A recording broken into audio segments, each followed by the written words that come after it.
Oke, melanjutkan video yang kemarin terputus tentang marketing ya, tentang marketing peternakan atau marketing komoditas peternakan. Nah, sebelum kita masuk lebih dalam tentang bagaimana cara marketingnya, kita harus mempelajari dulu 11 hal ya.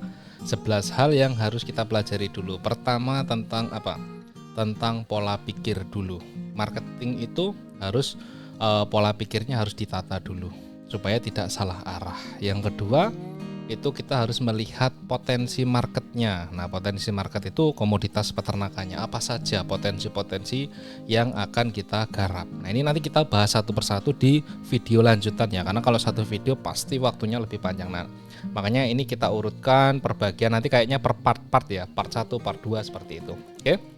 Saya lanjut lagi, yang ketiga itu kompetitornya. Siapa pesaing kita kan gitu ya. Kompetitornya apa saja, siapa saja, bagaimana cara mainnya. Ini kita harus tahu dulu kan gitu ya. Terus ketersediaan stoknya. Nah, kita sudah bisa nih, misal pola pikirnya sudah bagus, potensi marketnya sudah tahu, kompetitor sudah tahu, tapi stoknya cuma sedikit. Ya apa yang mau kita jual? Nah, ini ketersediaan stok ini berkaitan tentang relasi. Bukan hanya tentang hewan yang ada di kandang kita, tapi relasi kita seperti apa, mitra kita seperti apa, kan gitu ya.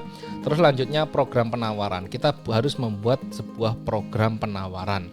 Contoh misal program penawaran paket breeding, paket penggemukan, indukan bunting, atau apalah, yang penting kita buat programnya. Kalau kita nggak punya program, apa yang mau kita pasarkan, kan gitu ya.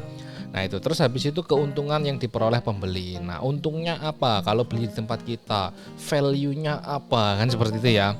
Kita jangan hanya mau berpikir jualan, untung, tapi apa yang harus didapatkan pembeli di tempat kita. Kenapa pembeli harus beli di tempat kita, seperti itu ya.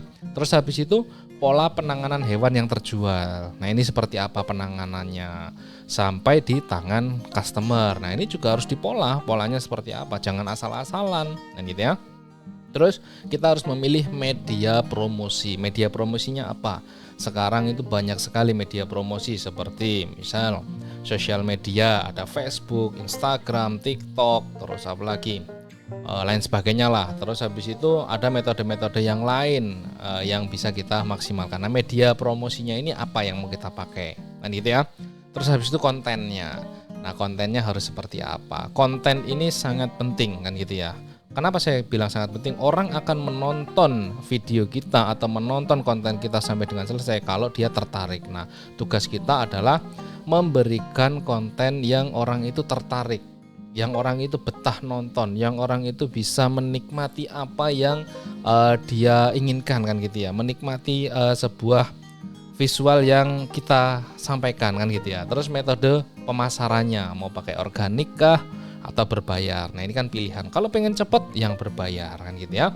Semua yang pengen cepat berbayar, apapun itu, kan gitu ya. Terus habis itu teknik closing. Nah kita sudah mindsetnya, potensinya, kompetitornya, ketersediaan stoknya, programnya, keuntungannya, pola penanganannya, media promosinya, konten, metode pemasaran, sudah punya semua, tapi tidak bisa closing, ya selesai, kan gitu ya. Nah ini nanti kita lanjut di video berikutnya. Kita bahas satu persatu dari mulai mindset, potensi dan lain sebagainya ya.